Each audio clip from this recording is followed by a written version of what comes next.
মুসলমান তুমি সিংহের জাতি, অনেক বিড়ালের মতো ছাগলের মতো থেকেছ, একটাবার হালুম বলে দেখো তাম পৃথিবী আল্লাহ মুসলমানদের পদতলে এনে দেবে। আল্লাহু আকবার। আওয়াজ হবে তো ইনশাআল্লাহ। আজকে আওয়াজ দিতে পারেন না, এই জন্য ইসকন, যেটা তামাম পৃথিবী, বাংলাদেশ তথা তামাম পৃথিবীতে খ্রিস্টান মত ধর্ম, এবং বাংলাদেশে তারা এসেইছে শুধু উস্কানিমূলক বক্তব্য দিয়া সাম্প্রদায়িক দাঙ্গা বাঁধানোর জন্য, যার ফলশ্রুতিতে আজকে বাংলাদেশের একটি রত্ন আমরা হারিয়েছি, শহীদ অ্যাডভোকেট সাইফুল ইসলাম আলিফ ভাই। দেখে কলিজাটা নড়েই উঠল। মা, গর্ভধারিণী মা শেষ বিদায় দিচ্ছে। ছেলে যেমন চেহারায় মা চুনু মাখায়, মা বিদায়ের আগে সেই শহীদ ছেলের মুখে শুধু হাত বুলায় দিচ্ছে, কিন্তু সন্তান কথা বলে না। এই যে আমাদের সামনে বিপদগুলো আসতেছে, শুধুমাত্র মুসলমান আজকে মসজিদ কেন্দ্রিক হয়ে গেছি, আমরা কখনো বাতিলের বিরুদ্ধে স্লোগানটা উচ্চস্বরে দিতে পারি না। জোরে বলেন না কেন? অতএব অনেক ঘুম পেরেছেন, অনেক কানিকোনায় থেকেছেন, একটাবার সিংহের মতো বের হয়ে হালুম বলার দরকার আছে না নাই? চট্টগ্রামে জামাত শিবির ভাইরা যে নজির দেখিয়েছেন, চট্টগ্রামের ইতিহাসে এরকম মিছিল কোনোদিনও হয় নাই। সুবহানাল্লাহ বলেন। প্রিয় ভাইয়েরা, আজকে কে বা কাহারা কি করতেছে একটু সচেতন হন। আজকে ইসলাম এই দেশে চালু হোক কোনো পক্ষই চাচ্ছে না। এটা কিন্তু হিন্দুদের কোনো সংগঠন না, কারণ হিন্দুদের মন্দির আমার জামাত শিবিরের ভাইয়েরা পাহারা দিছে কি দেয় নাই? ইসকনের টিগুষ্টি খুঁটি, মানে আপনার যেটা তথ্য, নিগুড় তথ্য বের করে দেখেন, এর যে উদ্ভাবক 1966 সালে প্রতিষ্ঠা করেছিলেন, তিনি যদিও নামে হিন্দু, স্বামী প্রভুপাদ, কিন্তু উনি নামে হিন্দু হলেও পড়াশোনাও করেছেন চার্চে, এবং উনি খ্রিস্টান মত ধর্মে জীবনযাপন করেছেন। এবং একে যে সহযোগিতা করছে এই সংগঠনকে পৃথিবী জোড়া, সেটা হলো আমেরিকা। সেটা কোন দেশ? আমেরিকায় হিন্দু বেশি না খ্রিস্টান বেশি? তো এক কথায় এই যে খ্রিস্টান, এই যে আজকে আমাদের কি বলে, আমাদের দিনী ভাই আপনার কি বলে, আপনার এই যে বাইতুল মাকদাসের উপরে হামলা করা হচ্ছে, ফিলিস্তিনের উপরে বোম্বিং করা হচ্ছে, এই যে ইহুদি খ্রিস্টান মিলে আজকে মুসলমান নিধনে নেমেছে, তার ভিতরে অন্যতম একটি উদ্দেশ্য ইসকন তামাম পৃথিবীতে তার প্রতিষ্ঠা কায়েম করে পৃথিবীর থেকে ইসলামী শাসন মুসলমানদের চিরতরে নির্মূল করতে চায়। আমরা কি এটা হতে দিতে পারি?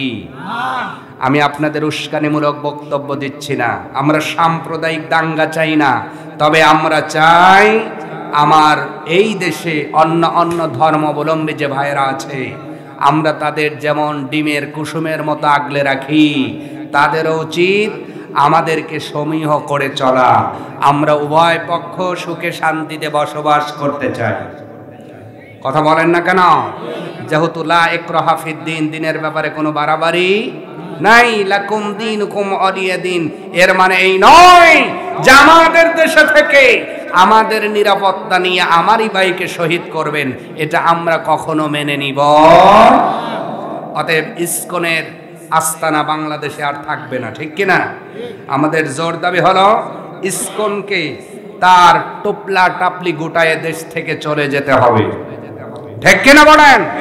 কারণ এই ইসকন হিন্দুরও সংগঠন হতে পারে না, মুসলমানেরও হতে পারে না। যারা শান্তিকামী মানুষ, ধর্ম বর্ণ মত বিমত সব কিছু ছেড়ে শুধু যারা মানুষ শান্তিপ্রিয়, তারা কখনোই জঙ্গি সংগঠনকে সাপোর্ট করতে পারে। আল্লাহ পাক আমার ভাই শহীদ অ্যাডভোকেট সাইফুল ইসলাম আলিফ ভাইয়ের কবরটা জান্নাতি শোক দ্বারা পরিবেষ্টন করে দিন। আমরা পড়ছি আমিন। আর জোরে বলুন আমিন। আমার ভাইয়েরা, তাহলে আওয়াজ হবে তো ইনশাআল্লাহ? আরেকবার বলুন তো আল্লাহু আকবার। আর একবার বলুন আল্লাহু আকবার। আল্লাহ রাব্বুল আলামিন আমাদেরকে মুসলমান হিসেবে, সত্যকারের মুসলমান হিসেবে কবুল করুন। আমরা পড়ছি আমিন। আমরা নামে মুসলমান থাকতে চাই না, আমরা কাজে কর্মেও মুসলমান হয়ে যেতে চাই, ঠিক কিনা ভাইয়েরা? আমার ভাইয়েরার ভূমিকা নয় আসুন, আল্লাহ রাব্বুল আলামিন কোরআনে কারিমের মধ্যে মানব জাতির হেদায়েতের জন্য 114টি সূরা দিলেন, 6000-এর উপর আয়াত দিলেন।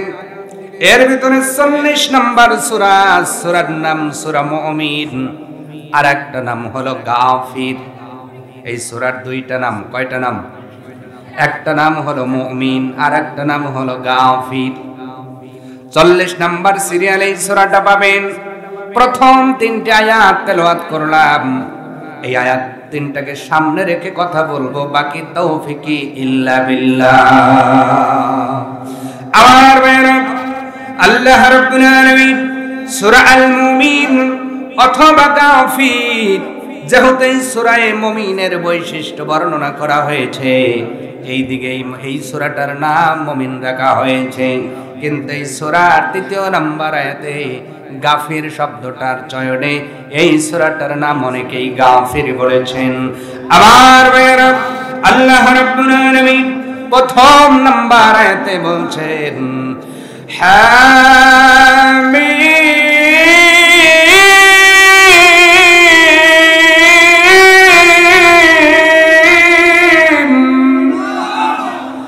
আল্লাহ রাব্বুল আলামিন হরফুল মুকাত্তার দিয়ে শুরু করলেন। আল্লাহ রাব্বুল আলামিন বলছেন হামিম, দুইটা হরফ যারা আমার সঙ্গে তেলাওয়াত করে দিয়েছেন কমপক্ষে 20টা নাকি তাদের আমল নামায় হয়ে গেছে। হরফুল মুকাত্তার দিয়ে আল্লাহ সূরাটা স্টার্ট করলেন, শুরু করলেন। প্লিজ আপনাদের অনুরোধ করছি, সাইডে কথা বলবেন না প্লিজ। হামিম একটি হরফুল মুকাত্তার, ভালো করে বোঝেন। আল্লাহ সূরাটা চ্যালেঞ্জ দিয়ে শুরু করলেন, বান্দারে তোমাদের ভিতরে জ্ঞানী আছে, তোমাদের ভিতরে মহাজ্ঞানী দাবি করো, বিজ্ঞানী আছে, ইঞ্জিনিয়ার আছে, ডাক্তার আছে। এই যে ইসকনের কথা বললাম, স্বামী প্রভুপাদ এতই বুদ্ধি ধরতেন যে তার থিওরি শুনে অনেক বিজ্ঞানীরা হার্ট ফেল করার উপক্রম হতো। তিনি কিছু মত দিয়েছেন, তার ভিতরে একটি মত হলো সূর্য নাকি একটা আগুনের কুণ্ড, জোরে বলেন নাউজুবিল্লাহ। উনি বলেছেন ওনার মতদর্শে বুদ্ধির ঠেলায়, বুদ্ধির জোরে বলছে সূর্য একটা আগুনের কুণ্ড, কিন্তু এই চন্দ্র একটা আগুনের কুণ্ড, কিন্তু সূর্যের মতো অত আগুন নাই। আরে বেটা, যদি আগুন থাকতো মানুষ কি ওই চন্দ্রে যেতে পারতো? আসতে বলেন কেন? এই তো স্বামী প্রভুপাদের বুদ্ধি আর জ্ঞান। উনি আর একটা মত দিয়েছেন, নারীদের প্রতি কত হীনমন্যতায় থাকলে এমন কথা বলা যায়। উনি বলেছেন মেয়েদের ধর্ষণ করলে অসুবিধা নাই, কারণ মেয়েরা ধর্ষিত হলে তারা কিন্তু মন খারাপ করে না, তারা মনে মনে ধর্ষিত হতে চায়। নাউজুবিল্লাহ বলে। এইটাই হলো সেই স্বামী প্রভুপাদের কিছু বক্তৃতা বললাম। জ্ঞানের কারণে কিছু মানুষ নাস্তিক হয়ে যায়, জ্ঞানের কারণে আমার মালিককে মেনে নিতে চায় না। জ্ঞানের কারণে তারা বলে এই দুনিয়াটা এমনি এমনি সৃষ্টি হয়েছে, সূর্য এমনি এসেছে, চন্দ্র এমনি এসেছে, আমরা এমনি হই, এমনি মারা যাব।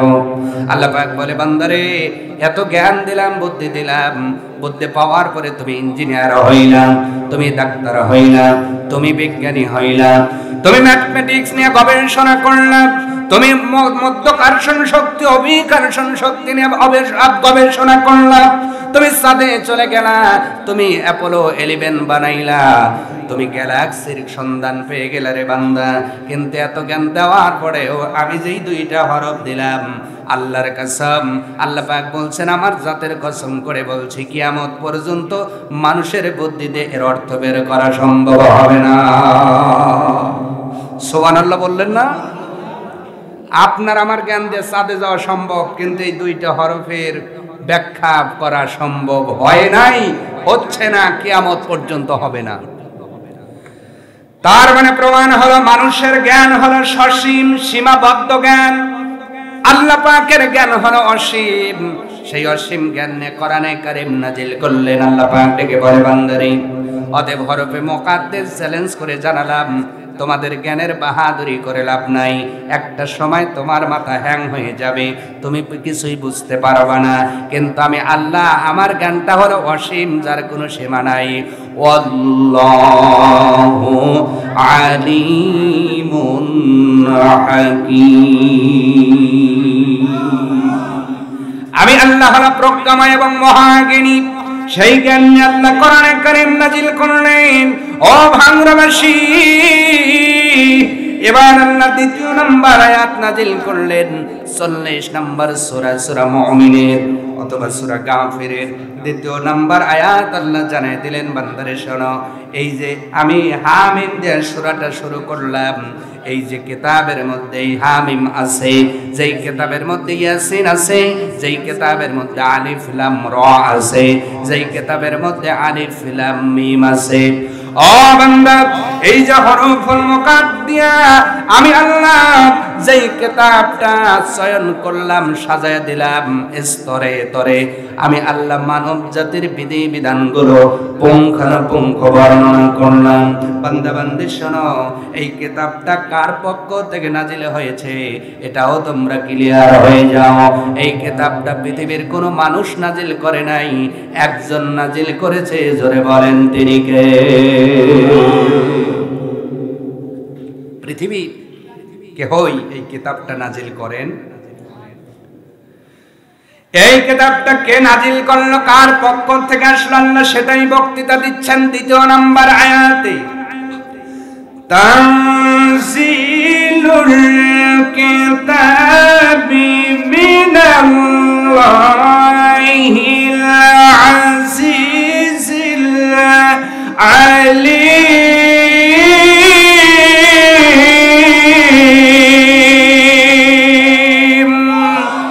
আল্লাহ রাব্বুল আলামিন বলছেন, এমন একটা কিতাব, ও বান্দা, দুনিয়ার জমিনে হাজার হাজার কিতাব তোমরা দেখতে পাবা, লাখ লাখ কোটি কোটি কিতাব।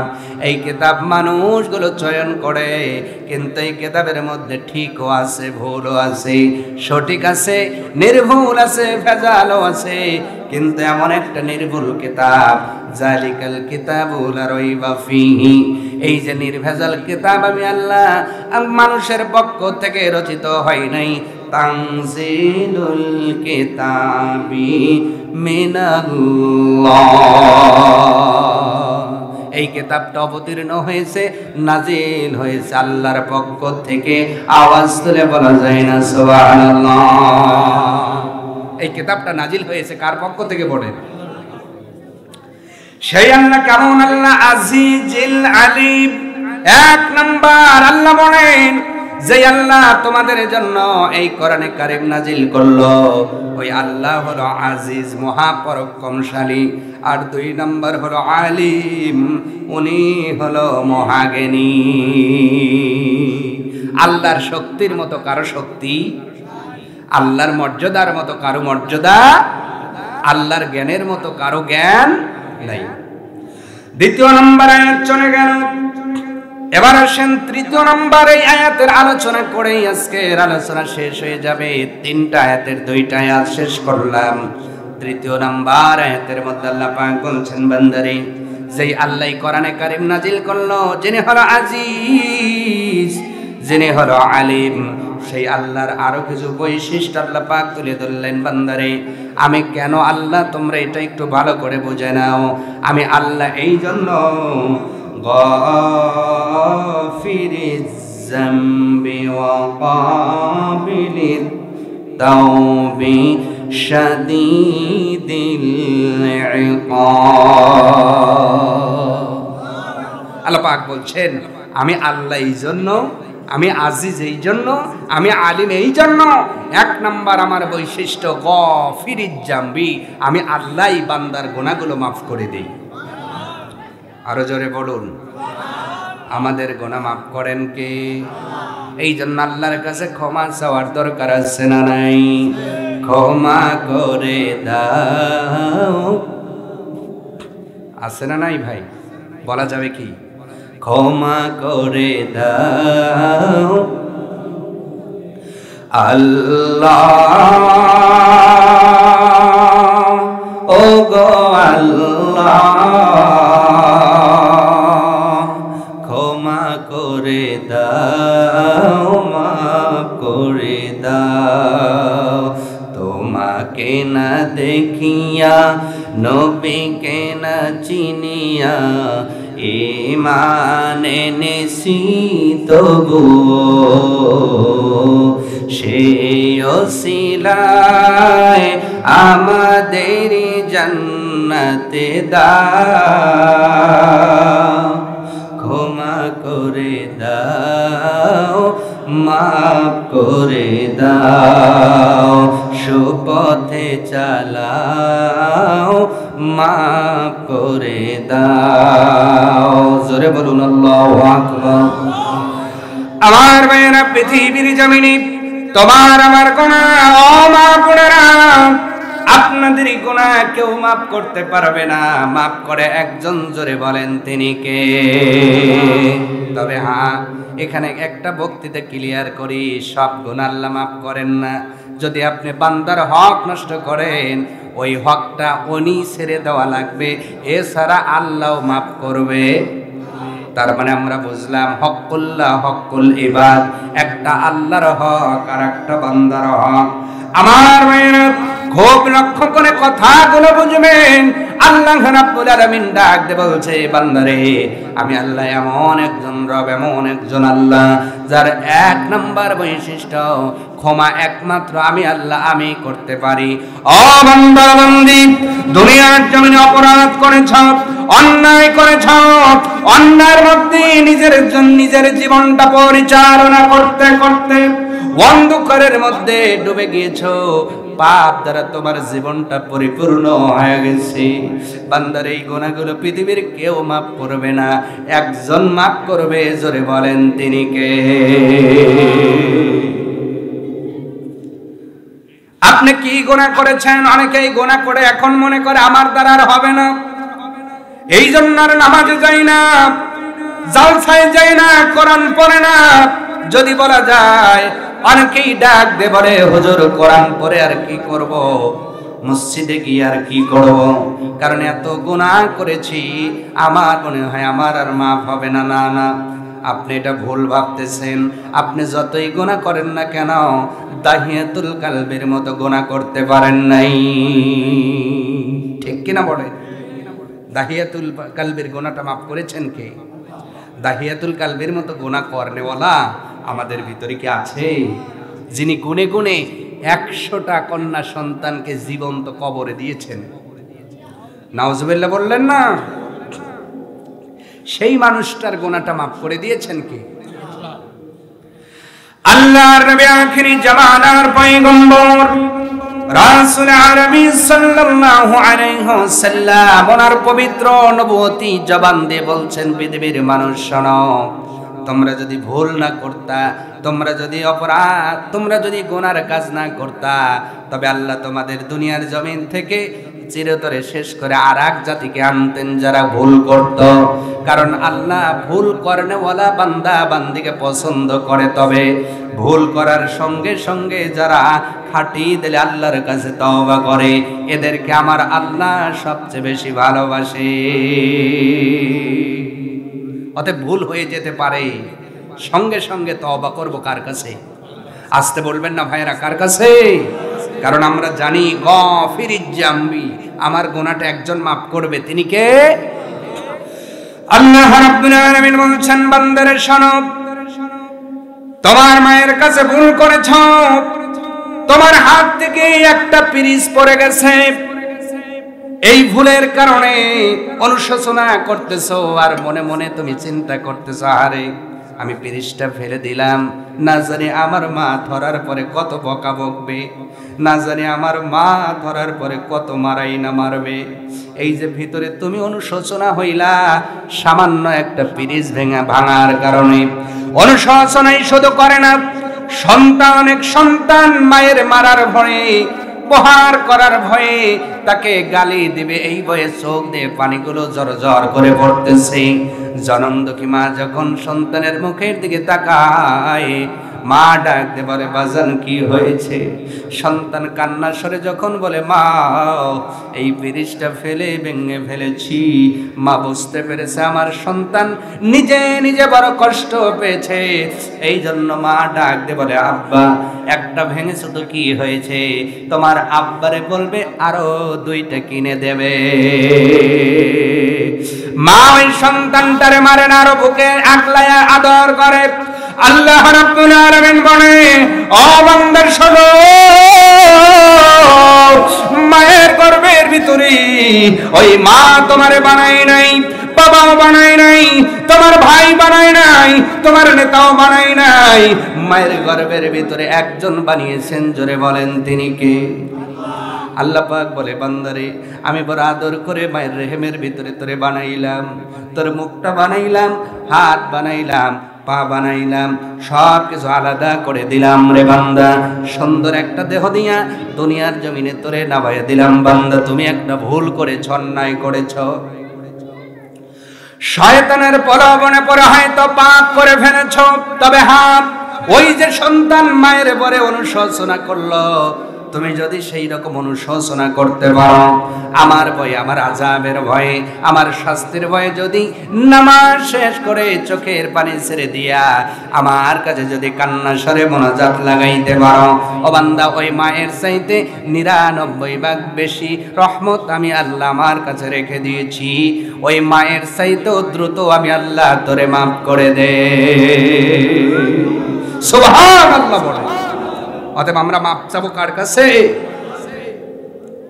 আমরা মাপ চাবো কি ভাই? অনেকে তো মসজিদেই যাই না, মাপ চাবো কখন? ঠিক কিনা? সম্মানিত ভাইয়েরা আমার, দাহিয়াতুল কালবির কথা বলতেছিলাম, মনে আছে? আপনি কি পাপ করেছেন? দাহিয়াতুল কালবির মতো পাপ করতে পারেন নাই। যেহেতু কথা প্রসঙ্গে কথা চলে আসলো, বলবো নাকি? আমার ভাইরা, দাহিয়াতুল কালবি একজন নবীদের কাছে যায়, কাঁদতেছেন, ইয়া রাসূলুল্লাহ কলেমা পড়বো, তবে আপনি বলেন কলেমা পড়লে কি জীবনের গুনাহগুলো মাফ হয় নাকি? আমার নবীজি ডাকতে বললেন, দাহিয়াতুল কালবির হাত, তুমি যদি আমার হাতে হাত দিয়ে তাওহীদি কলেমাটা পড়ে নিতে পারো, লা ইলাহা ইল্লাল্লাহু মুহাম্মাদুর রাসূলুল্লাহ সাল্লাল্লাহু আলাইহি ওয়াসাল্লাম। আল্লাহর নবী ডাকতে বললেন, দাহিয়াতুল কালবির, তুমি যদি এমন করে যদি তুমি আমার হাতে কলেমা পড়ে যদি ঈমানটা এনে দিতে পারো, আমি নবী ঘোষণা দিলাম তোমার অতীত জীবনের সব গুনাহগুলো মাফ হয়ে যাবে। এরপরেও দাহিয়াতুল কালবির কান্না বন্ধ হয় না।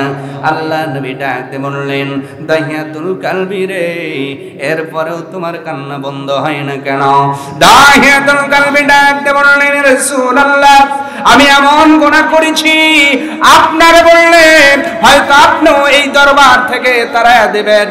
নবীজি ডাকতে বললেন, দাহিয়াতুল কালবি রে, একটু বলো তো শুনি, এমন কি গুনাহ তুমি করেছো? দাহিয়াতুল কালবি বলেন, রাসূলুল্লাহ গুনে গুনে একটা নয়, দুইটা নয়, 99 থেকে 100টা কন্যা সন্তান জীবিত কবর দিয়েছি। বলেন নাউজুবিল্লাহ। আগা নবীজি কোন মেয়ের কথা আমার মনে পড়ে না, তবে একটা কন্যার কথা বেশি মনে পড়ে, নাম হলো জামিলা। নাম কি? ইয়া রাসূলুল্লাহ এই মেয়েটারে মাটি দেওয়ার পরে এই কথাটা আমার বেশি মনের মধ্যে যাতনা দেয়, কষ্ট দেয়। নবী বললেন, দাহিয়াতুল কালবি একটু বলো না, একটু শুনতে চাই ঘটনাটা কেমনে ঘটলো। হযরত দাহিয়াতুল কালবি ডাকতে বলেন, ইয়া রাসূলুল্লাহ আমি ব্যবসা করার জন্য বাইরে চলে যাব, এমন সময় আমার বিবি একটু প্রেগনেন্ট ছিল, আমার বিবি একটু সন্তান সম্ভাবনা ছিল। আমি ডাক দিয়ে বললাম, বিবি রে আমি ব্যবসায় যাচ্ছি, আসার পূর্বে যদি তুমি সন্তান প্রসব করো আর যদি কন্যা সন্তান হয় সঙ্গে সঙ্গে মাটিতে পুঁতে দিবা, আর যদি ছেলে হয় সুন্দর করে পেলে পোষে বরণ করবা। দাহিয়াতুল কালবি বলেন, ইয়া রাসূলুল্লাহ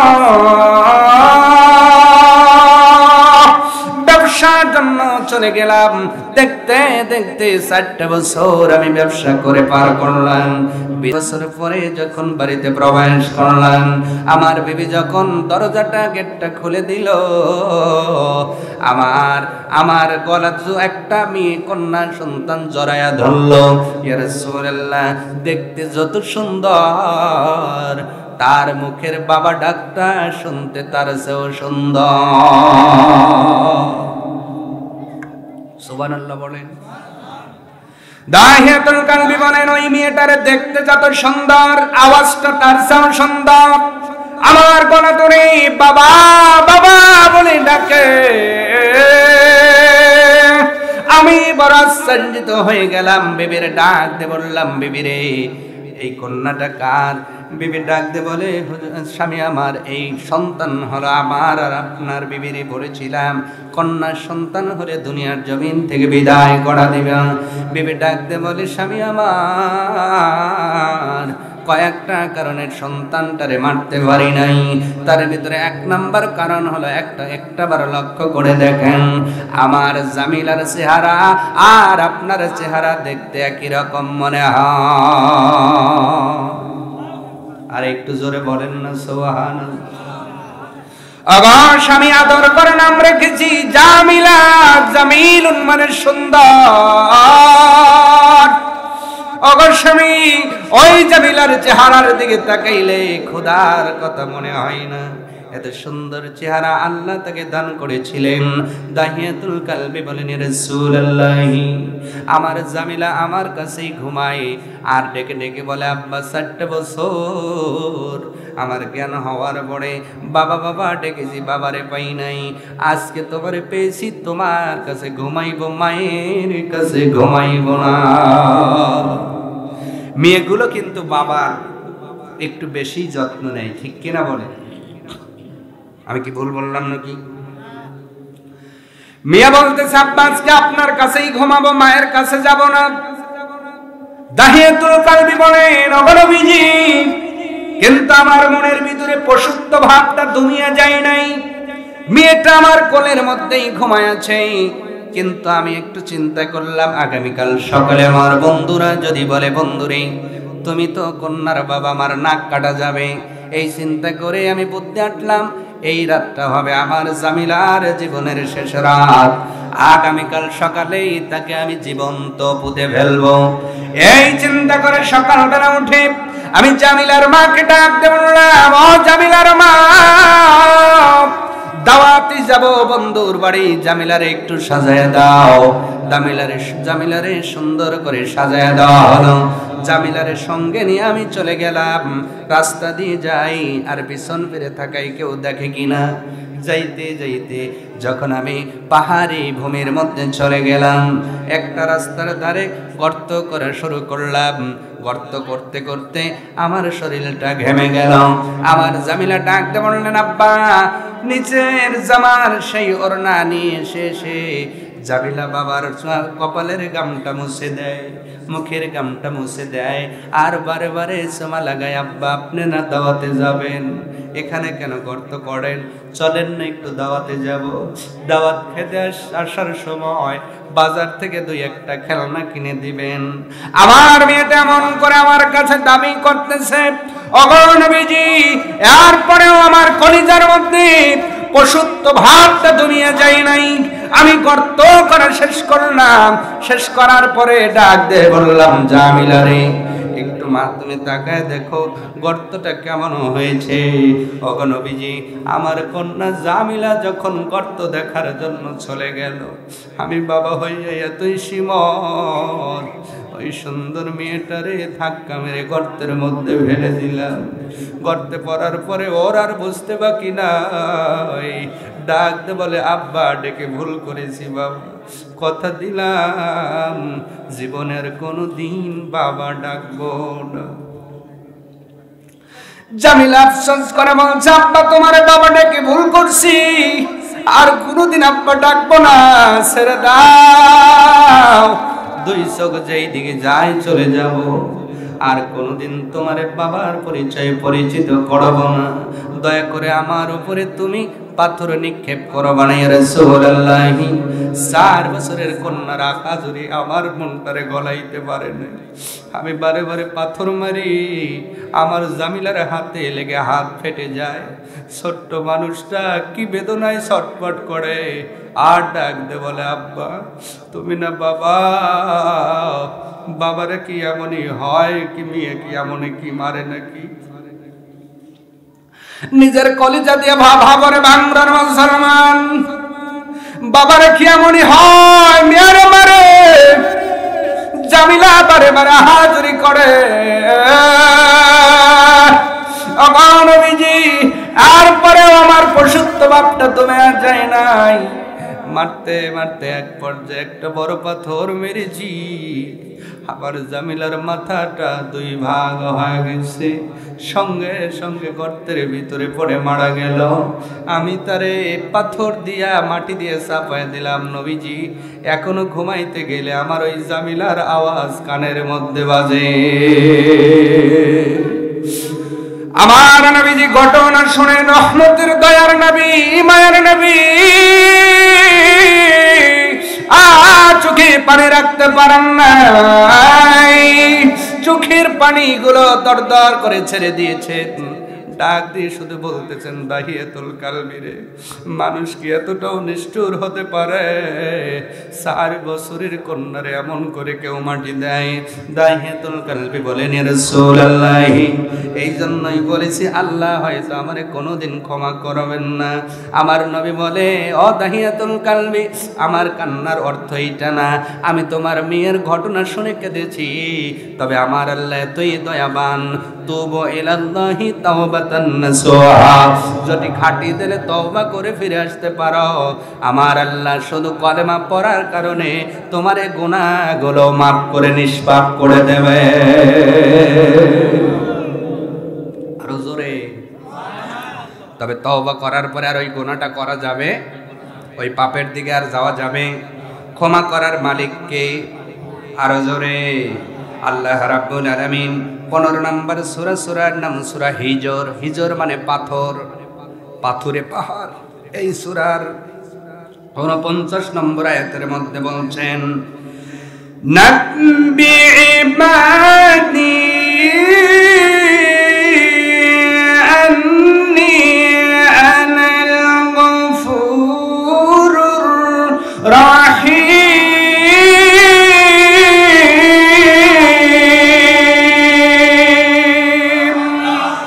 আল্লাহ রাব্বুল আলামিন সূরা হিজরের 49 নম্বর আয়াতের মধ্যে বলছেন, বান্দারে শোনো, নাব্বি, ওগো নবী আপনি খবরটা জানায় দেন, ইবাদি আমার বান্দাদের কাছে, আন্নী নিশ্চয় আমি, আনাল গফুরুর রহিম, আমি হলাম ক্ষমাশীল, আমি হলো দয়ালু।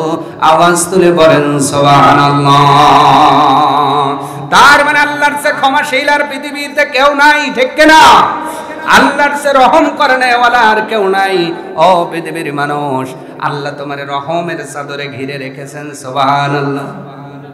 মনে কি হয় না? না ভুল বললাম? কি যারা কথা বলেন না একটু জোরে বলেন, আমি কি ভুল বললাম? আল্লাহ যে রহম দিয়ে আপনারে ঘিরে রেখেছেন, আপনি তো টের পান না, এই জন্য তো রহমের তালাশ করেন। বলবো, একটু বলবো আল্লাহ কেমন করে রহম দিয়ে ঘিরে রাখছেন, কষ্ট হবে না তো? বলবো। এই যে আপনি এখানে এসেছেন, রহম কার? কার রহম? যেই 2টা পা দিয়ে হাঁটি হাঁটি পা পা করে আসলেন, কার রহম? পা 2টা ঠিকই থাকবে, শুধু কুস্কির কাছে একটা চিহ্নিত আওয়াজ হইব, পা আর নিচে ধরানো যাবে না, হুইল চেয়ার ছাড়া বুদ্ধি থাকবে না। কথা বলেন না কেন? কার রহম? হাতটা ভালোই নাড়ান, কিছুই লাগবে না, এই জয়েন্টের গোড়ায় একটা কট্টুস করে আওয়াজ হইব, আর হাত উঠবো না। এই যে হাতটা চলতেছে, রহম কার? জোরে জোরে জবান নাড়িয়ে কথা বলতেছেন, রহম কার? চোখ দিয়ে দেখতেছেন, রহম কার? অথচ এই চোখ দিয়া রিমোট ছেড়ে শুধু নাটক দেখি, কিন্তু কোরআন দেখার সময় পাই না, ঠিক কিনা বলেন? এই যে বারে বারে নিঃশ্বাস নিতেছেন, অক্সিজেন কার নিয়ামত? কার রহম? আপনি এই যে জিহ্বা দিয়ে যে বিভিন্ন রকমের খাবারের টেস্ট নেন, এই জিহ্বাটা কার রহম? পেটের মধ্যে এই যে এই বুকের সামনে হাড় দিলেন, কার রহম? তখন ভালো বোঝা যায় যখন হাটের মধ্যে একটু চিহ্নিত করে আওয়াজ হয়, তার মানে হাট বোলাক হয়ে গেছে, রাজশাহী নেওয়া লাগে, ঢাকা নেওয়া লাগে, রিং ফরান লাগবে। হাটটা চালু রেখেছেন এই রহমটা কার? ফুসফুস চালু রেখেছেন রহম কার? রক্ত কণিকা নির্ভেজাল করে আপনার শরীরের মধ্যে এখনো শক্তি চালু রেখেছেন, এই রহমটাও কার? আর আপনি রহম খুঁজে পান না। ব্যাপারটা কেমন হয়ে গেল? আমি মাঝে মাঝে একটু উদাহরণ দিব। একদল মাছ, একদল কি মাছ, তাদের রাজার কাছে যা বলতেছে, রাজা সাহেব এই যে ট্রলার যায়, নৌকা যায়, ফেরি যায়, লঞ্চ যায়, এদের ভিতরে কিছু অনেক মানুষ বলা বলি করে পানির অপর নাম জীবন। মাছগুলো তার রাজাকে বলতেছে পানির অপর নাম জীবন, পানি কারে বলে এইটাই তো চিনলাম না। রাজা সাহেব একটু পানি চিনা। এখন মাছের রাজা কইতেছে পানি তো আমু চিনি না রে, ওই 7 সমুদ্রের ভিতরে একটা মহারানী থাকে, চল তার কাছে যাই, উনি পানি চিনাবে। নাউজুবিল্লাহ বলে, উনি কি চিনাবে? দল ধরে মাছের দল, আশার খোরাকি দেয় নাই, ভালো করে বোঝেন। দল ধরে মাছের দল এবার পানি চেনার জন্য রওনা দিল নদীর মাছ, সমুদ্রে পার দিয়ে 7 সমুদ্র 13 নদী পার হবে। এই চিন্তা করে যখন রওনা করেছে, বিশাল বড় দল রওনা দিয়েছে, কিছু যাওয়ার পথে জেলের জালে শহীদ হয়ে গেছে। জেলের জালে শহীদ, আবার কেউ হাঙ্গরের কামড়ে শহীদ, কেউ কুমিরের কামড়ে শহীদ, কেউ বড় বড় মাছের থাবায় শহীদ। গেছে ধরেন 10,000, যাইতে যাইতে রানীর কাছে যাইতে যাইতে ঠিকছে 100, ঠিকছে কত? 9,900 জন শহীদ। কি চিনতে গেছে? জোরে বলে না, কি চিনতে গেছে? 100 জন টিকছে, কিন্তু যেই গেছে ওরা হাফ ছেড়ে বাচ্চে। রানী কয় ব্যাপার কি, এত হাফাও কেন? দীর্ঘ পথ পাড়ি দিয়েছি, 10,000 সৈন্য এসেছিলাম, 9,900 শহীদ হয়েছে, আমরা খুব কষ্টে বেঁচে আসছি, খুব হাঁপাইতেছি। রানী কয় কিসের জন্য আসছো? কয় এই যে উপর দিয়ে লঞ্চ যায়, ফেরি যায়, মানুষগুলো বলে পানির অপর নাম জীবন। রানী সাহেব পানি কি এইটাই তো চিনলাম না। এখন রানী আসতেছে, কয় আপনি আসেন, এই প্রশ্নের অ্যান্সার আনতে যায় 9,900 জন শহীদ হয়ে গেছে। মহারানী ডাকতে বলছেন, ও মাছেরা, বোকা মাছেরা, তোমরা যেই জায়গায় আছো তোমার চতুর্পাশে কি আছে বলো তো? ওই সময় হুঁশ ফিরছে, তাকায় দেখে মাছের চারপাশে যেইটা থাকে তার নাম কি? বলেন বড়ান। পানি ছাড়া কি মাছ বাঁচে? তখন খেয়াল হয়েছে আসলে তো আমরাই তো পানির ভিতরে আছি। এই পানির অ্যান্সার দিতে যায় 9,900 জন শহীদ।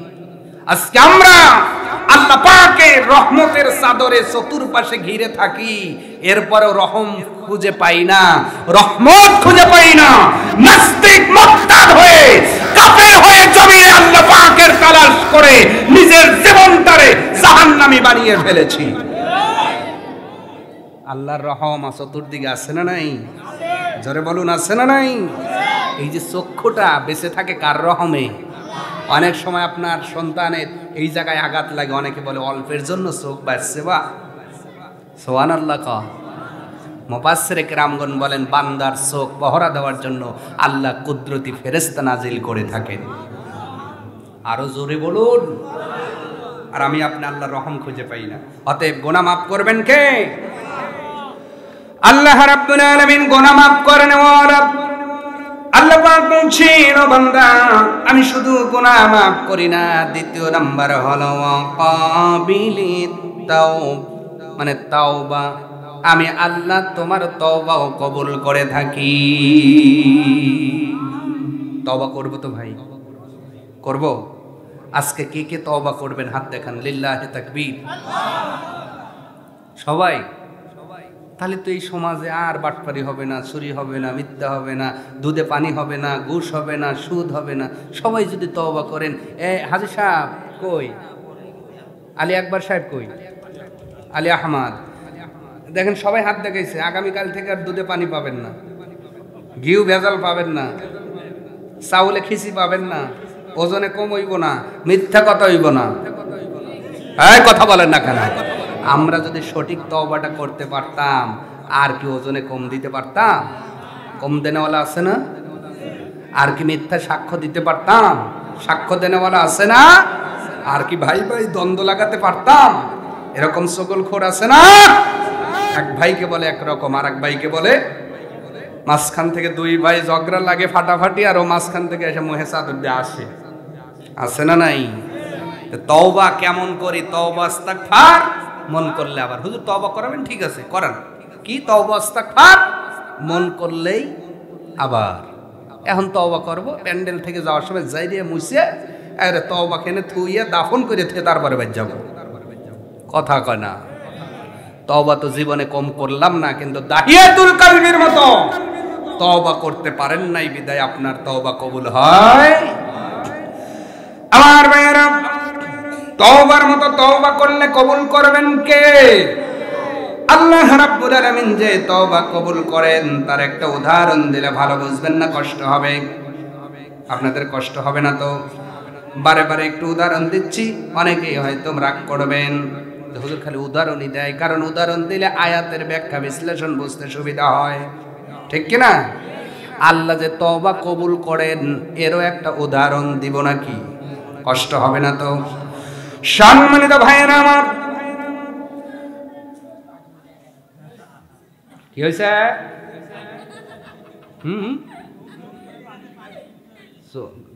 ঘুম ধরছে, সোয়ে পানি নিবে?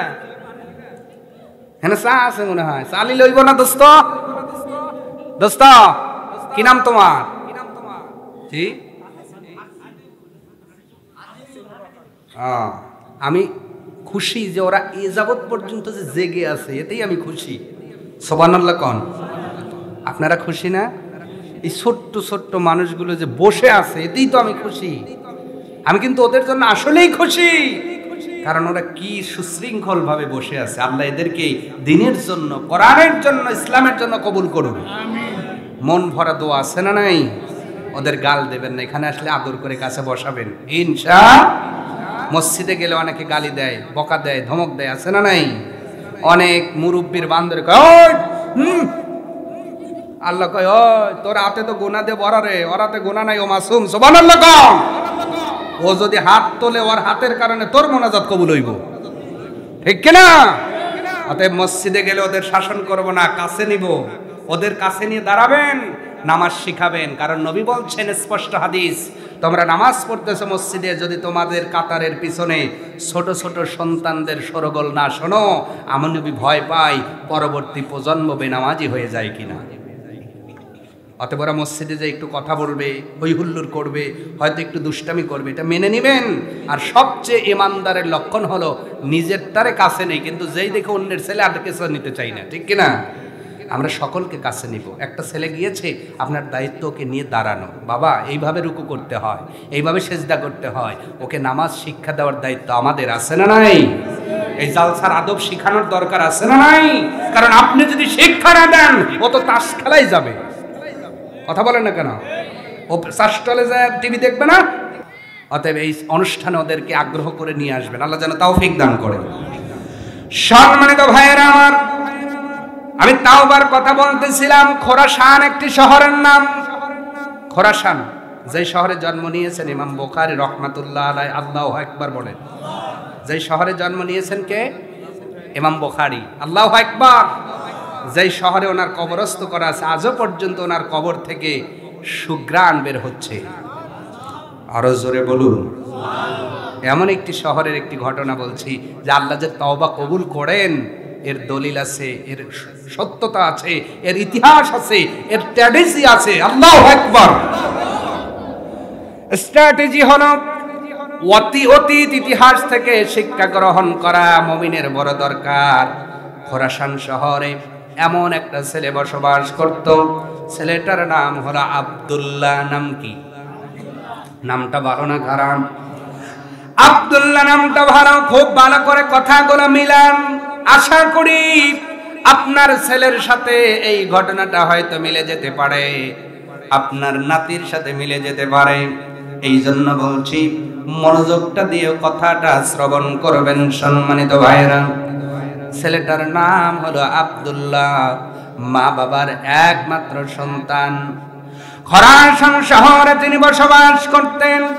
দেখতে দেখতে বয়সটা যখন 15 থেকে 16-র মধ্যে চলে আসলো, তারুণ্যের জোয়ার যখন শরীরের মধ্যে ঢেউ খেলা শুরু করলো, অল্প দিনের মধ্যে সঙ্গ দোষে নষ্ট হয়ে গেল।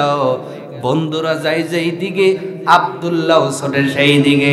বলতো ভাঙড়ার মুসলমান, বর্তমানে আমাদের সন্তানদের অবস্থা এরকম আছে না নাই? এক বন্ধুর যদি হোন্ডা থাকে, আর একজন যাত্রী কি পাওয়া যায় কি যায় না বলেন? যারে বলে আয় রে তার সাথে যাই রে, দেখা শোনা নাই রে, তার সাথে হুন্ডাতে উঠলাম, যেখানে যাই চলে গেলাম। আমার হুন্ডা চালানোর কি একটা ভাব, একায় তো কাজ চিত কাজ কথা কয় না। এই যে চলতেছে, মাঝে মাঝে দাঁড়ায়া বাবা বয়সী দাদা বয়সী বাবার সামনে সিগারেট টানতেছে। একজন যদি বলে বাজান উনি না তোমার দাদার বয়সী, কয় ওরাও করছে, আমরা করলে কি হইব? কথা কনা এরকম আছে না নাই? আব্দুল্লাহ 15 থেকে 16 বছর বয়স, মা বাবার একমাত্র সন্তান। কিছুদিন পূর্বে, কিছুদিনের মধ্যেই তারুণ্যের জোয়ারে শরীরটা ভাসায় দিল। বন্ধুরা ডাকে সেদিকেই যায়, নিজেকে গান বাজনার মধ্যে আবদ্ধ করে ফেললো। সে তারা কিনলো, এক তারা কিনলো। শুধু এখানেই শেষ নয়, খোরাসানের আব্দুল্লাহ কিছুদিনের মধ্যে নেশার মধ্যে ডুবে গেছে। বলেন নাউজুবিল্লাহ। আব্দুল্লাহর মা বাবা শুধু নামাজ পড়ে কাঁদতেছে, আর হুজুর দেখলে দোয়া চাই, যেটা আমরা করি বর্তমানে, ঠিক কিনা?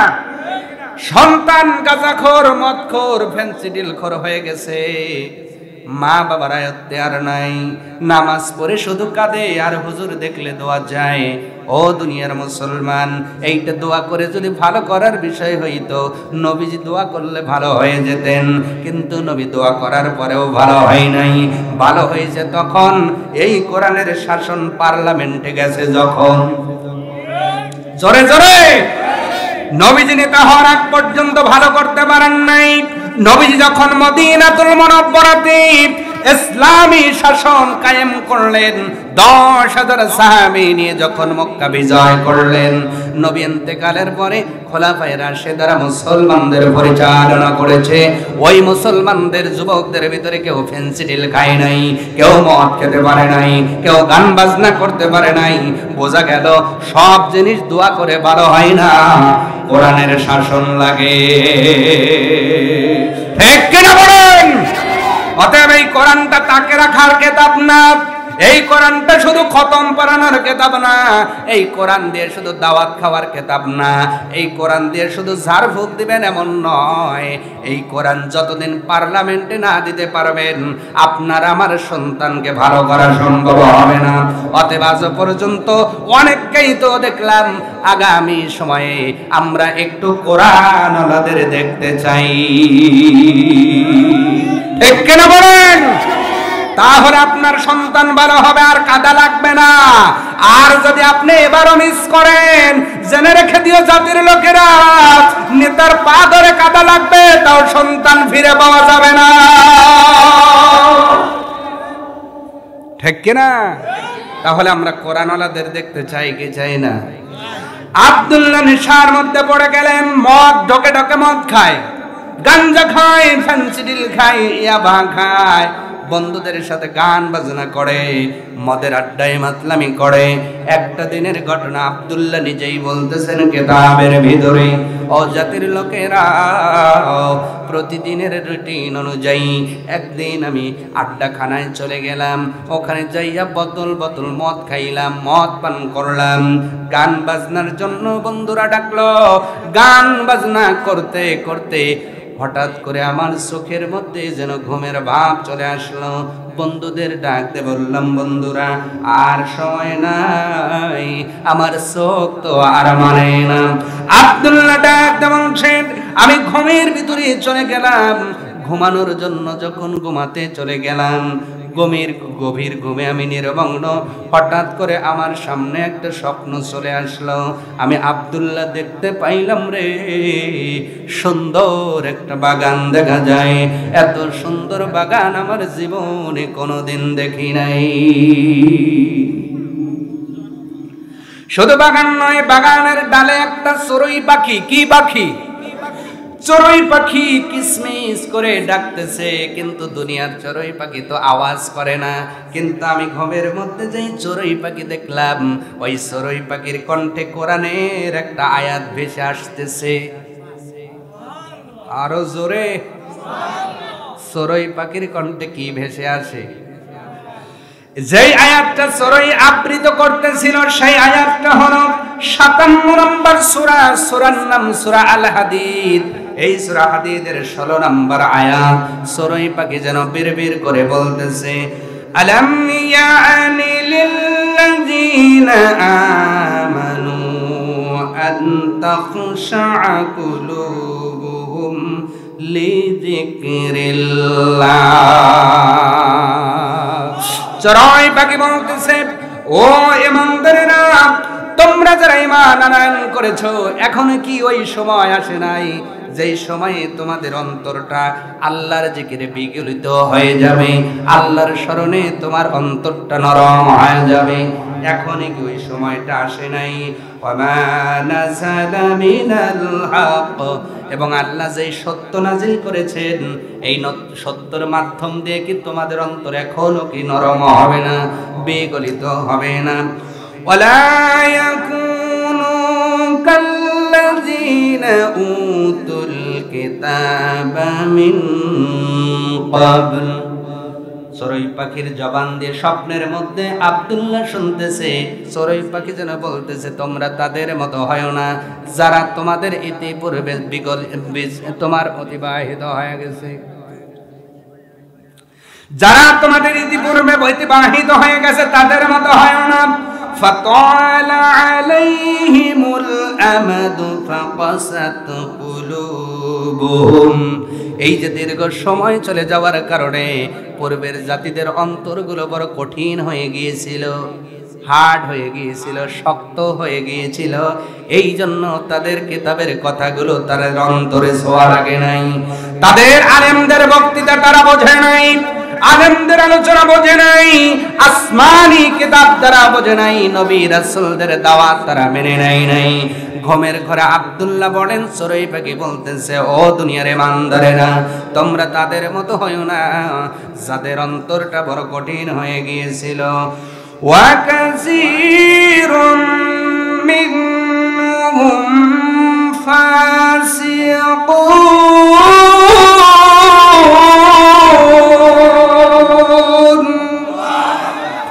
আর তাকে অধিকাংশই মানুষ ছিল ফাসিক, সত্য ত্যাগকারী। চড়ুই পাখি যখন স্বপ্নের ভিতরে সূরা হাদীদের 16 নম্বর আয়াত তেলাওয়াত করে শোনায়া দিল, এবার আব্দুল্লাহর ঘুমটা ছট করে ভেঙে গেল। ডাক দিয়ে বলছে, হ্যাঁ, পৃথিবীর আর কারণ আসলেও আমি আব্দুল্লাহর ওই সময়টা চলে এসেছে। আওয়াজ তুলে বলুন সুবহানাল্লাহ। আব্দুল্লাহ দুইটা হাত ঝাঁকিয়ে দিয়ে মুহূর্তের ভিতরে গোসলখানায় চলে গিয়েছেন। গোসল শেষে ওযু করে যখন পবিত্র হয়ে চলে আসলেন, বন্ধুরা ডাক দিয়ে বলছে, আব্দুল্লাহ, গত রাত্রে চলে আসলা, এখনো পর্যন্ত তোমার কোনো খবর নাই। আর কি মদ খাবা না? আর কি গান বাজনায় যাবা না? খোরাসানের আব্দুল্লাহ ডাক দিয়ে বলে, বন্ধুরা রে, এই জিন্দেগিতে আর কোনো দিন মদের আড্ডায় দেখা হবে না, আর কোনো দিন গান বাজনায় দেখা হবে না।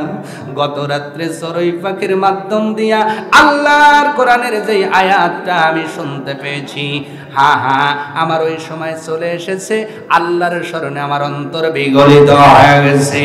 আর বন্ধু, তোমাদের আড্ডায় নয়, আর মোহাম্মদের বারে নয়, আর গান বাজনার আড্ডায় নয়। ও ভাঙ্গর যুবক ভাই, ওই খোরাসানের আব্দুল্লাহ যদি একটা বার চড়ুই পাখির কণ্ঠে কোরআনের আওয়াজ শুনে তামাম জীবনের গুনাহ থেকে ফিরে এসে তওবা করে ভালো হতে পারে। তোমাদের কাছে কি এখনো কি ওয়াজ শোনানো বাকি আছে? এখনো কি ওই ফ্রি ফায়ারের মধ্যে পড়ে থাকবা? এখনো কি পাবজির মধ্যে পড়ে থাকবা?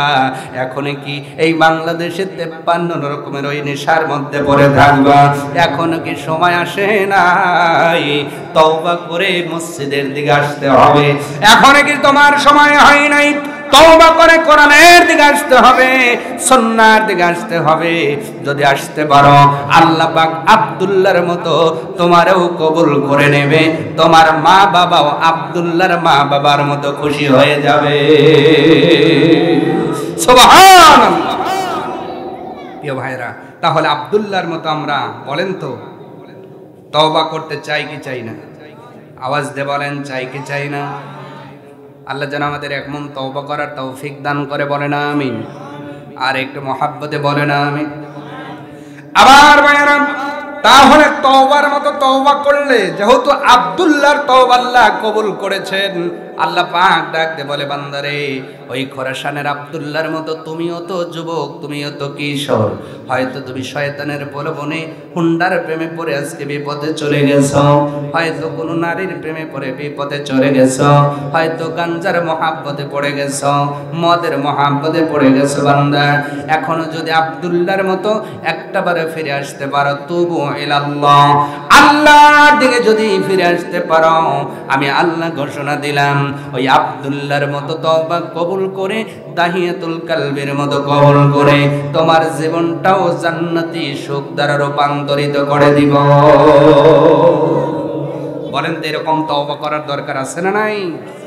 যদি তওবা না করেন খবর আছে না নাই? এটা আমি বলি নাই, এই আয়াতের আর একটা পয়েন্টে আল্লাহ পাক বলছেন, এই আয়াতটা আলোচনা করেই কিন্তু আলোচনা শেষ হবে ইনশাআল্লাহ। তাহলে এমন একজন আল্লাহ যিনি হলো গফিরিজ জামবি, গুনাহ মাফ করেন, অকাবিলিত তাওবি, তওবা কবুল করেন।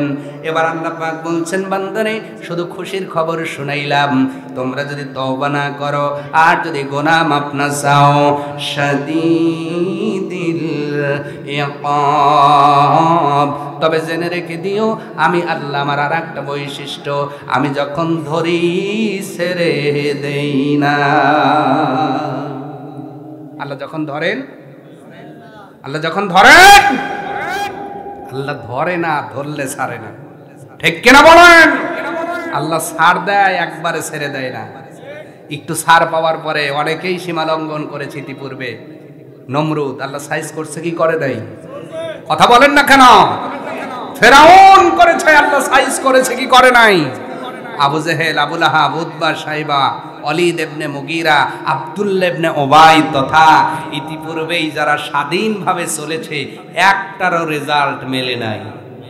ঠিক কিনা? রিসেন্ট আমরা যাকে দেখলাম আমাদের দেশেরই, ঠিক কিনা? একটু ক্ষমতা পায় কয় আমি হাম, সব ঘরের খাম, কে দিল পাম, এখন হয়ে গেছে জাম। কথা কন না কা? ঠিক কিনা? খান এমন জাম হইছে লড়বে ফেরতেছে না, কোনো দিকে যেতে পারে না। ঠিক কিনা? অতএব যারা স্বৈরা শাসক হয়েছে পৃথিবীতে একজনও রেজাল্ট ভালো হয় নাই। আল্লাহ পাক বলছেন আমি ধরি না, ধরলে ধরলে শাদীদুল ইকাব।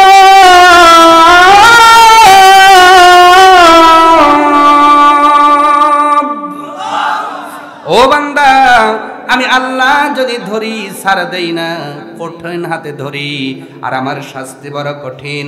ও বান্দা বান্দি শুনে রাখো, আমি আল্লাহ যদি শাস্তি দেই, পৃথিবীর জমিনে জেলে গেলে আপিল আছে, আছে না নাই? কেস করলে আপিল আছে, জেলে গেলে আপিল আছে, ফাঁসির আসামিরও আপিল আছে। আল্লাহ পাক বলে বান্দারে তুমি যদি গুনাহ মাফ না চাও, আমার কাছে যদি তওবা না করো, কবর নামক এমন একটা ঘর বানালাম, ওই ঘরের মধ্যে নিয়ে যায় কিয়ামত পর্যন্ত তোর সাইজ করব, তোর বাবা দাদা চাচা বেঁচে থাকতেও ঠেকাতে পারবে না। ঠিক কিনা বলেন? আপনি আমি ওই দিন যাইতে চাবো না, আমার আপন জনেরা ভালো করে গোসল করায়া, 3টে কাফনের কাপড় মা বোনদের 5টা দিয়া চকলেটের মতো মোড়ায়া একবারে যত্ন করে দিয়ে ঈশ্বর করবে আল্লাহ কোফাও। কথা কন না কা ওই দিন যদি আল্লাহ কপায় শাটার তুলে কেউ দেখারও কি সুযোগ আছে? আছে আছে। আল্লাহ পাক বলছেন শাদীদিল ইকাব, তুমি শুধু মনে করো না আমি গুনাহ মাফ করি আর তওবা কবুল করি। হ্যাঁ এটা করি বটে, তবে যদি এই দলে না হইয়া সোজা না হয়ে কবরে আসো, সোজা করার ব্যবস্থা আল্লাহর আছে না নাই? জোরে বলেন আছে না নাই? ওই যে ফাল, আমি মাঝে মাঝেই বলি ফাল বাঁকা হয় না টিলারের ফাল বাঁকা হয় না? ফাল আর এমন টেম্পার হইছে, ফাল বাঁকা হইছে, এখন ওই মালিক সোজা করতে পারতেছে না। উনি কি করছে, ভাঙড়ো বাজারে একটা যিনি কামার ওনার কাছে নিয়ে গেছে, বলছে ভাই একটু সোজা করেন তো। উনি মনে করছে একটা বাড়ি দিলে সোজা হবে, সিমটি দিয়ে ক্যারাবেটা ধরে হাতুর দিয়ে বাড়ি দিয়েছে, কিন্তু টেম্পার দেখাইতেছে। কি দেখাইতেছে?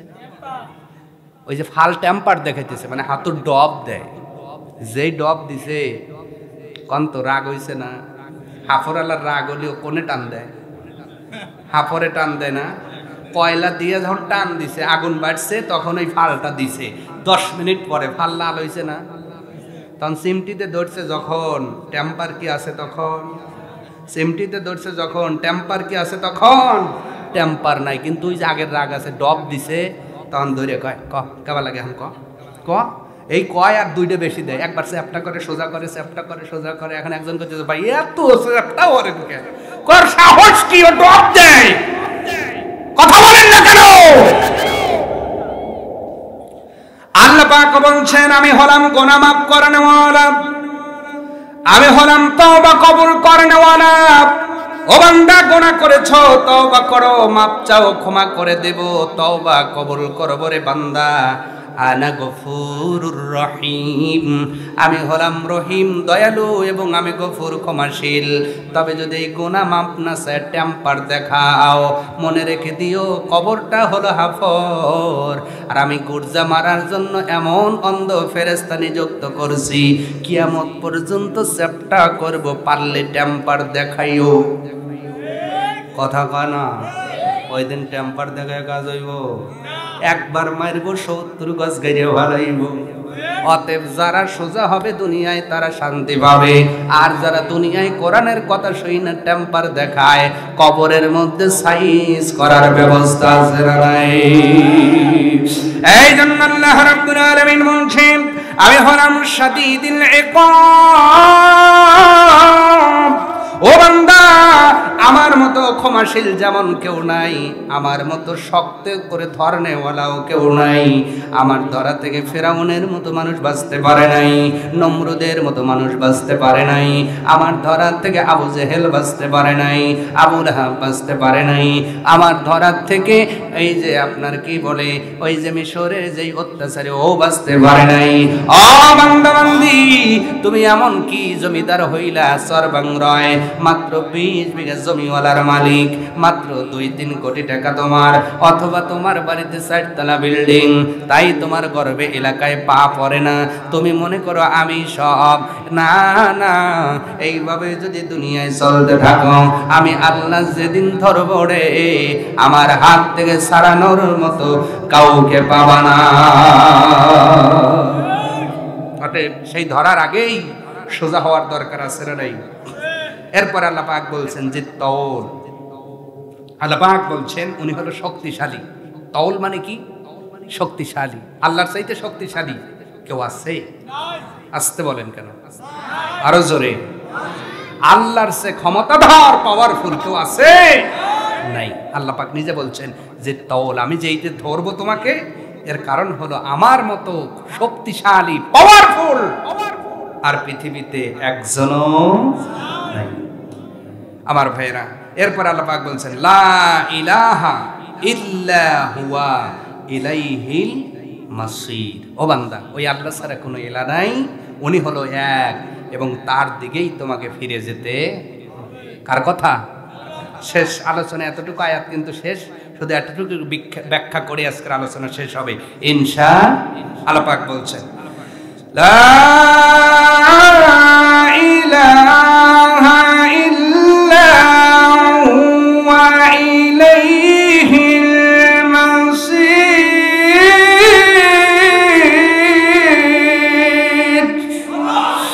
আল্লাহ পাক বলছেন এতগুলো বৈশিষ্ট্য বর্ণনা করলাম, লা ইলাহা ইল্লাল্লাহ ইল্লাহু, উনি ছাড়া কেউ নাই।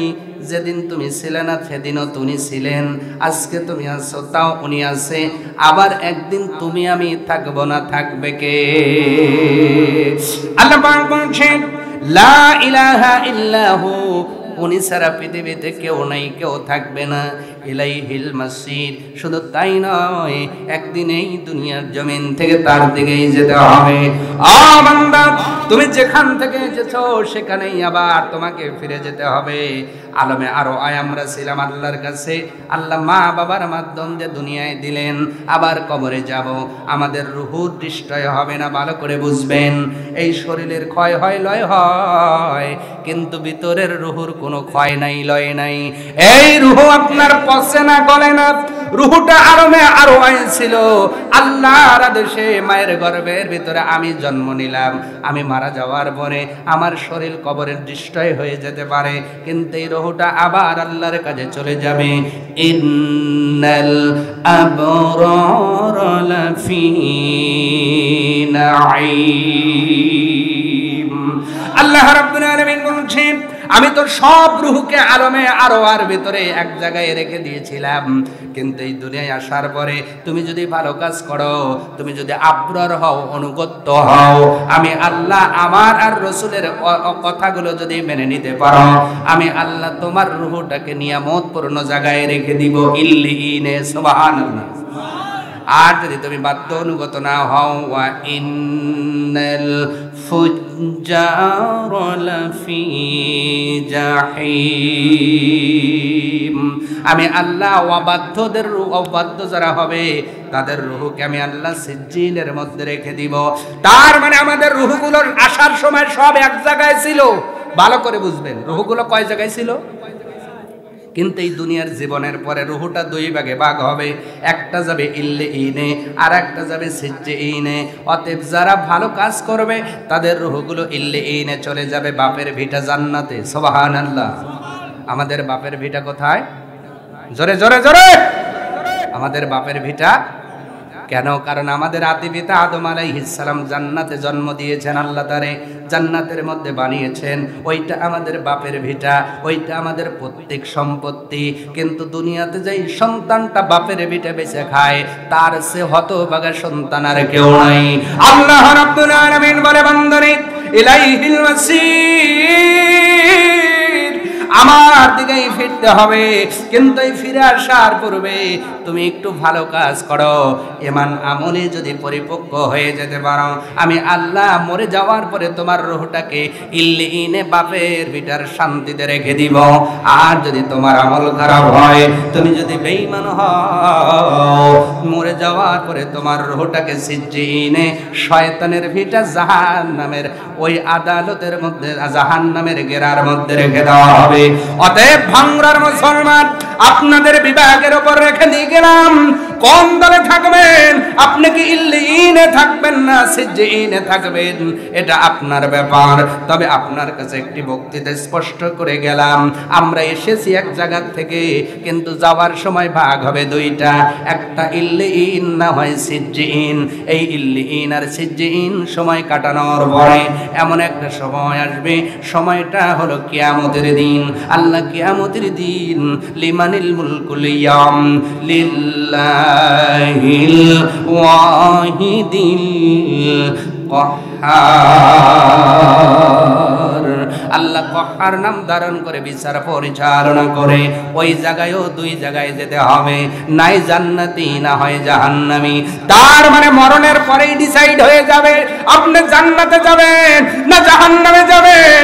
যাদের রূহ মরণের পরে ইল্লিয়িনের ভিতরে থাকবে, কবরের মধ্যে তাদের দেহটাও শান্তি পাবে।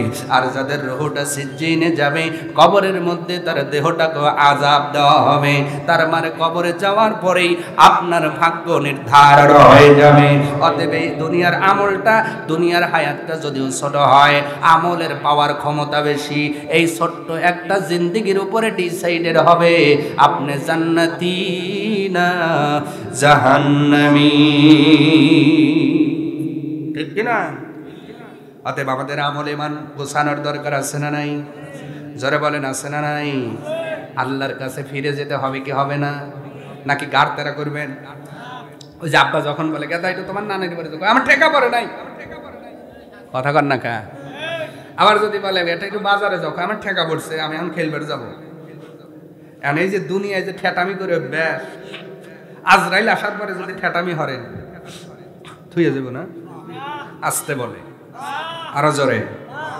যদি বলেন আজরাইল রে আজকে যাবো না, শরীরটা ভালো ঠেকতেছে না, কালকে এসো, যাবানে কি বলবে? লা ইস্তাখিরুনা সাআতাও ওয়ালা ইস্তাকদিমুন, এক সেকেন্ড আগেও নয়, এক সেকেন্ড পরেও নয়, নির্ধারিত টাইমে তোমার জান আমার জান কবজ করা হবে। আজকেও আপনি পেপার খুলে দেখেন, সংবাদ খুলে দেখেন, এমনও কিছু সন্তান মারা গেছে, ছোট্ট বয়স, চলে গেছে না ভাই? আসতে বলেন কেন? গেছে কি যায় নাই? মরার কি কোনো সিওরিটি আছে?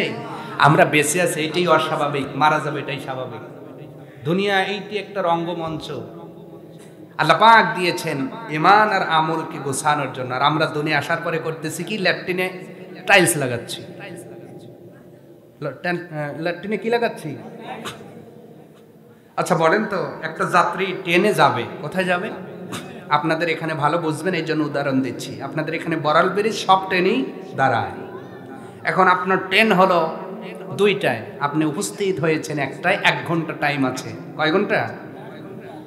তে টিটিভি আপনার স্টেশন মাস্টার বলছে ভাই আর 1 ঘন্টা লেট, তাহলে কয় ঘন্টা? 2 ঘন্টা টাইম পেয়েছেন। এবার আপনি একটু ভিআইপি যাত্রী তো বলছে ভাই তাহলে আপনি ভিআইপি রুমে একটু অপেক্ষা করেন। এখন ভিআইপি রুমে যা দেখেন ফ্যানটা ঠিক নাই, হ্যাঁ ফ্যানটা কেমন যেন। আপনি অর্ডার করলেন, বাড়িওয়ালা বা বাড়িতে একটা রাখালা চাই তাড়াতাড়ি আয়, ও গেছে বাজার থেকে একটা নতুন ফ্যান কিনে নিয়ে আনছে, কয় লাগা। এখন দেখেন যে জায়গায় বসবেন, বসার চেয়ারটাও ভালো না, কয়েকটা চেয়ার কিনে আন, চেয়ার আনছে, সোবান একটু শোবো, খাট নাই, এটা ভালো খাট বানা। আচ্ছা বলেন তো ভাই, আপনাদের বিবেকের উপর প্রশ্ন, এই জাতীয় কাজ যদি আমি আপনি করি, স্টেশনের বাদ বাকি মানুষগুলো আমাকে কি বলবে?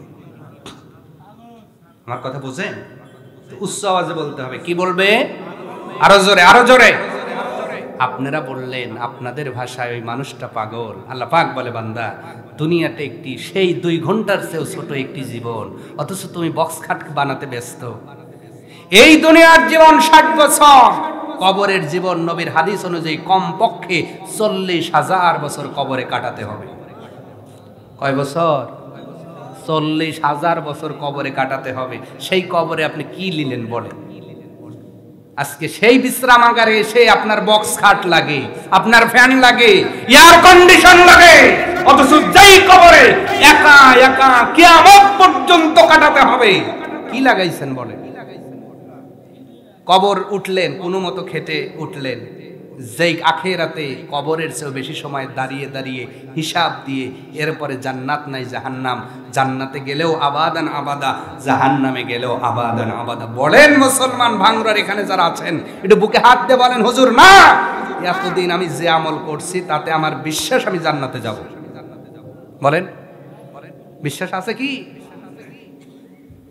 যাকে একজন আছে বলার লোক আছে, তার মানে কিছু হলেও ইবাদত করে, তার মানে আমরা 99 জন কিন্তু এখানে ফেল, কথা কয় না। তারপরে বোঝা যায় কি যায় না? সূর্যের ভাব দেখেই বোঝা যায় আজকের দিনটা কেমন যাবে, ঠিক কিনা? আবু বকরের জীবন দেখে বোঝা যায় না? বোঝা যায় কি যায় না? যদিও আল্লাহর রহম ছাড়া যাবেন না কেউ, তবে এই মানে এই না আপনি আমল আমি ছেড়ে দিব, আমলদারকে দেখেই বোঝা যায় লোকটি হয়তো জান্নাতে যাবে, ঠিক কিনা? তার মানে আমরা সদা সর্বদা আমল আর ইমানের উপর থাকার চেষ্টা করব। আমরা জান্নাতে যেতে চাই, আল্লাহ যেন কবুল করেন। সকলে বলেন আমিন। আর একটু জোরে বলুন আমিন। আমি কি আপনাদের ফাঁকি দিছি? এখানে অনুরোধ করব, এখন কেউ উঠবেন না, পরিবেশ নষ্ট করবেন না, আপনাদের অনুরোধ করে বললাম। আর কয়েকটা মিনিট সময় দেওয়া যাবে না? আমার অনুরোধটা রাখবেন তো ইনশাল্লাহ? কয়েকটা মিনিট কেউ উঠবেন না, পরিবেশ যেমনি আছে এমনিই থাকবেন, নষ্ট করবেন না প্লিজ। আমি কি ভূমিকায় সময় নষ্ট করছি? জিকির করাইছি, বেশি বেশি দরুদ পড়াইছি? কেন? কারণ যা কারণে আনছেন ওই কারণে হওয়া লাগবে। ওয়াজের জন্য, নসিহার জন্য আনছেন, আমি চেষ্টা করছি ক্ষুদ্র জ্ঞানে তা করার জন্য, কারণ আমি ফাঁকিবাজ বাবার ছেলে নই। আমার বাবাকে যারা চেনেন জানেন, এখনো প্রতিষ্ঠানে জব করেন, সুজা সিদ্দিকিয়া দাখিলি মাদ্রাসা, সিনিয়র মাওলানা শিক্ষক। আমার বাবার বুকে বল দেউনি বলতে পারেন, ওনার সব জ্ঞানে কোনোদিন বেল পড়ার পরে 2 মিনিট পরে ক্লাসে ঢোকেন নাই, আর 2 মিনিট আগে বের হন নাই। সুবহানাল্লাহ বলেন।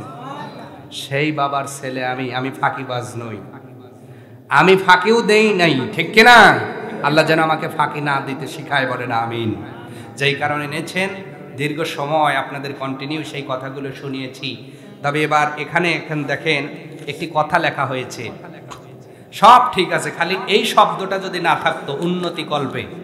কি কল্পে? ভাঙ্গুরা সরকারপাড়া জামে মসজিদের বিরাট ইসলামী জালসা, যদি এইটা লেখা থাকতো কোনো চিন্তা থাকতো না। কিন্তু এখানে লেখা আছে ভাঙ্গুরা সরকারপাড়া জামে মসজিদের উন্নতি কল্পে বিরাট ইসলামী জালসা। কথা কি বুঝলে?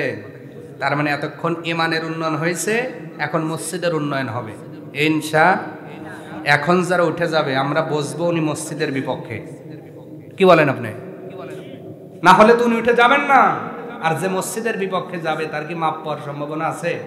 আপনি দিলে দিবেন, না দিলে বসে থাকবেন, আখিরি মোনাজাত করে যাব, ঠিক কিনা? কিন্তু উঠে পরিবেশ নষ্ট করবেন না। প্রিয় ভাইরা, অল্প সময়, আধা ঘন্টার মধ্যে আমি চাই এই মাহফিলটা আমরা 12টার মধ্যেই সমাপ্ত করবো ইনশাআল্লাহ। কারণ ঘুমটা একটি ইবাদত। ঘুম কি ইবাদত এবং আল্লাহর একটি রহমত।